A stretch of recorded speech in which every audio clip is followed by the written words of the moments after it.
Welcome, film aficionados. Today, we're diving into the world of cinematic blunders, 20 movies that, in retrospect, should never have seen the light of day. From ill-conceived reboots to sequels nobody asked for, these films serve as cautionary tales in the annals of movie history. But don't be fooled, while these movies may have missed the mark, their stories provide a fascinating insight into the unpredictable nature of the film industry. Plumbers. So grab your popcorn, sit back, and prepare for a journey through some of Hollywood's most infamous missteps. 1. Psycho 1998. As a movie enthusiast who values informative and insightful films, I find the 1998 remake of Psycho to be a disappointing endeavor. The film, directed by Gus Van Sant and starring Vince Vaughn, is a shot-for-shot remake of Alfred Hitchcock's 1960 classic. However, it fails to capture the suspense and innovative storytelling techniques that made the original a masterpiece.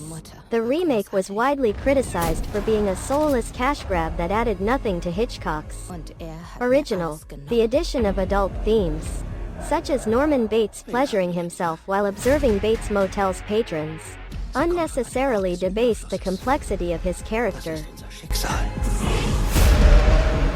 Meine Kindheit. Meine Mutter. Ich will sie zurück. Ich will sie zurück!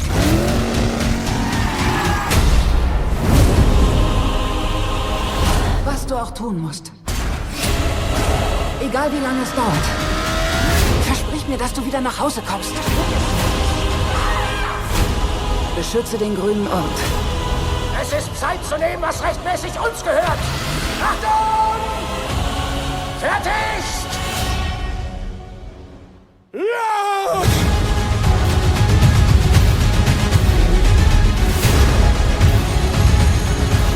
Wo willst du hin? So voller Hoffnung! Es gibt keine Hoffnung! 2. Solo, a Star Wars Story 2018. As a movie lover who appreciates artistic and beautiful films, I found Solo, a Star Wars Story to be a mixed bag. While it delivers on action and comedy, it fails to provide a satisfying exploration of Han Solo's character development. The film feels too programmed, hitting expected marks without offering anything new or surprising. Despite its strengths, the movie left me questioning its necessity. Was it essential to delve into Han Solo's past? Or is it a case of a movie that should never have been made? À qui avons-nous l'honneur? Elle vient d'une terre d'abondance.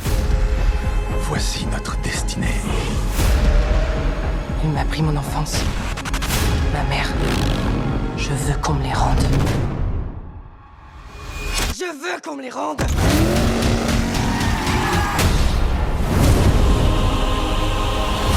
Fais ce que tu dois faire. Prends le temps que ça prendra. Mais jure-moi que tu reviendras à la maison. Protège la terre verte. Nous attaquerons ce qui nous revient de droit! À vos marques! Prêts? Partez!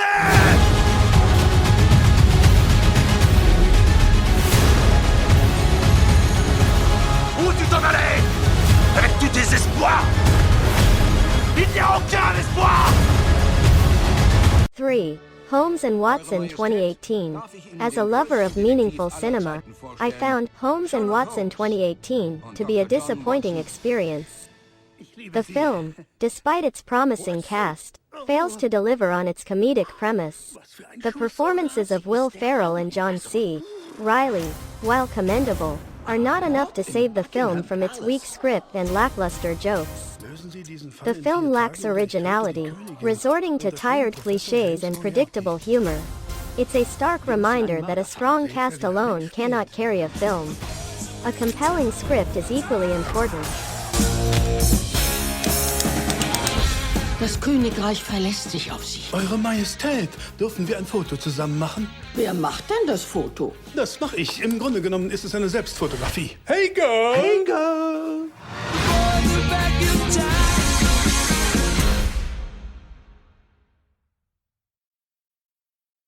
4. The Dark Tower 2017. As a movie critic, I approach films with a critical eye, and The Dark Tower 2017 is no exception. This film, based on Stephen King's novel series, was anticipated by many but fell short of expectations. The film's attempt to condense a sprawling epic into an action blockbuster resulted in a diluted narrative that failed to capture the depth and complexity of the original material. The performances of Idris Elba and Matthew McConaughey were commendable, but they were not enough to salvage the film from its lackluster script.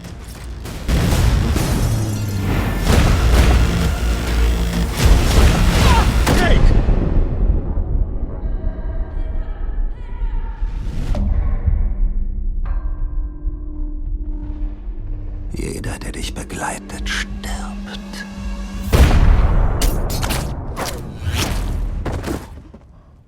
Nicht mehr. Ich schieße nicht mit meiner Hand. Ich schieße mit meinem Verstand. Ich töte nicht mit meiner Waffe.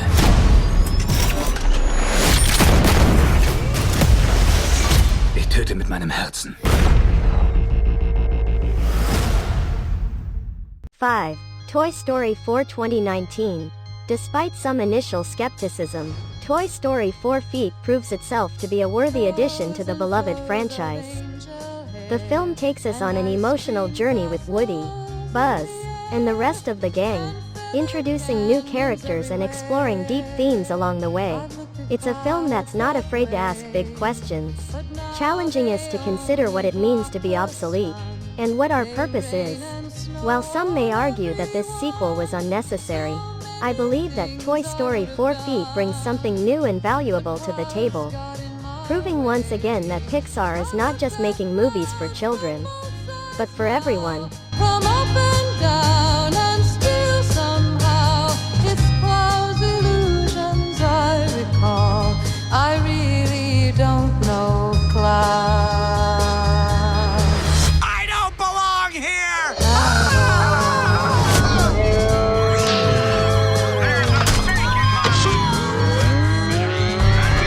The panic is attacking me! Oh boy! Golly, I'm howdy! I'm not a toy! Hey, somebody get him before he pokes an eye out.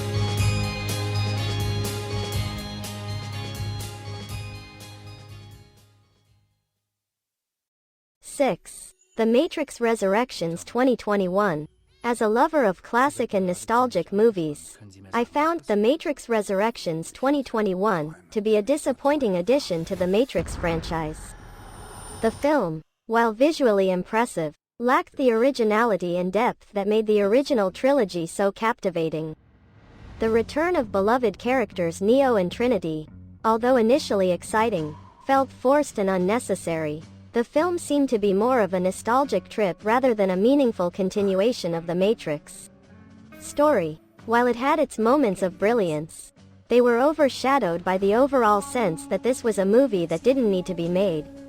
One pill makes you small, and the ones that mother gives you don't do anything at all.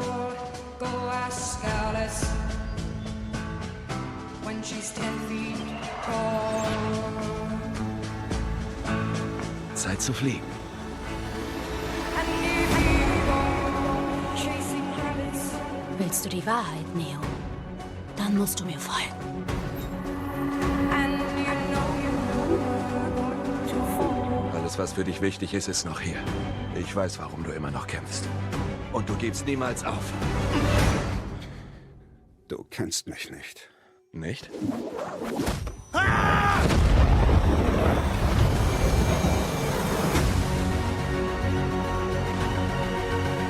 7. The Godfather, Part 3 1990. As a movie lover and a mother, I found The Godfather, Part 3 to be a disappointing conclusion to the epic Corleone family saga.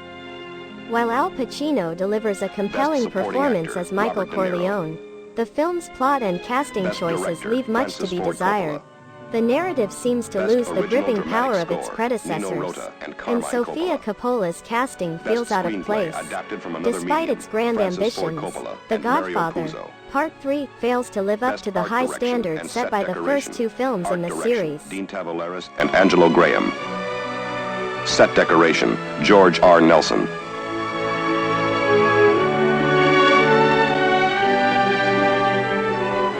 The Godfather, Part 2.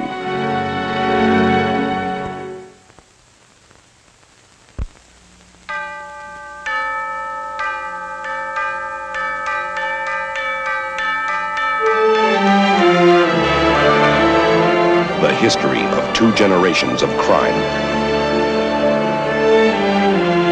The drama of absolute power and the men who violate it. The Godfather, Part 2. What is your name?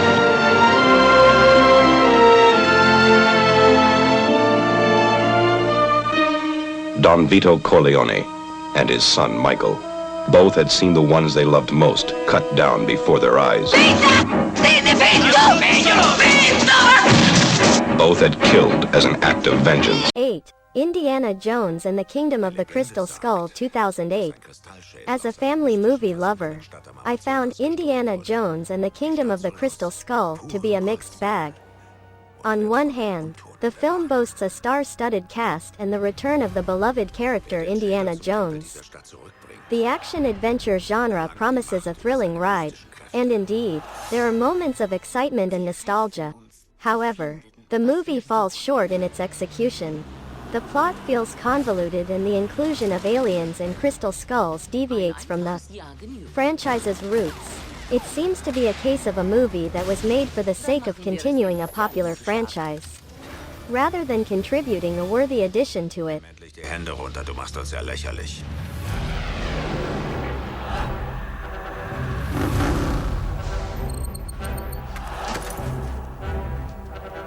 Nichts anfassen.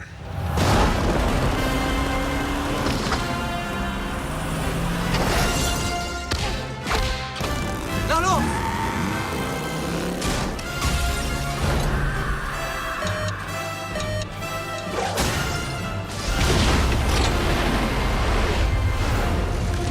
Komm, du Genie.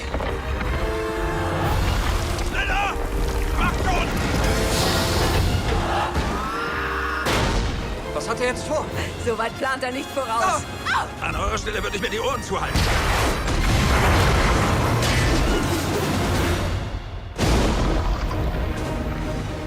9. Super Mario Bros. 1993. The 1993 film, Super Mario Bros., is a cinematic adaptation of the popular video game franchise. Despite its flashy sets and special effects, the film is often criticized for its lack of story and substance.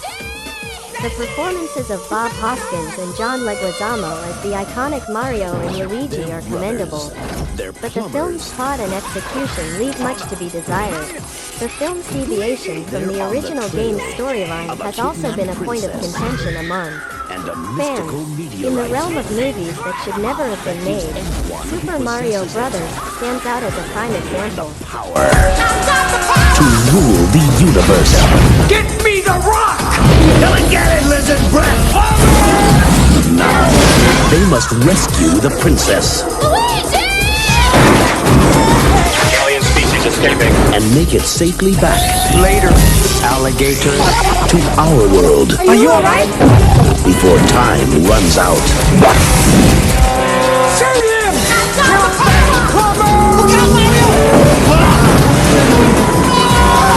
Get him!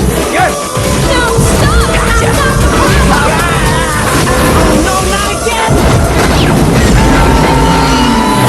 Super Mario Brothers. This ain't no game.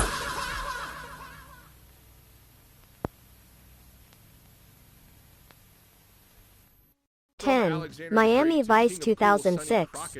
As a software engineer who enjoys comedy, romance, and animation, I found Miami Vice 2006 to be a stark contrast to my usual preferences. The film, directed by Michael Mann, promised an intriguing blend of crime and drama, However, it fell short of expectations. The lead characters lacked charisma, and the story was underdeveloped. Despite its beautiful cinematography, the film failed to deliver a compelling narrative or engaging characters. It's a movie that, in my opinion, adds to the list of films that perhaps should never have been made. You are pissing your life away. Well, I don't need an army, and I don't need the war to tell me that, sir. Farrell had a pivotal year in 2002, playing a soldier again, Lieutenant Thomas W. Hart in Hart's War, after Edward Norton bailed on the movie over creative differences. Farrell also co-starred in 2002's Minority Report after Matt Damon had to drop out over scheduling conflicts when the shoot was delayed. Javier Bardem was then offered the role but has said he was not ready at the time. And that same year, Farrell headlined Phone Booth after both Will Smith and Jim Carrey turned it down. I got newspapers and magazines who sell my lies to more and more people. The following year, Farrell was considered for the title role in Daredevil before eventually being cast as the villain Bullseye opposite Ben Affleck, but only after Vin Diesel turned down both roles to make Triple X.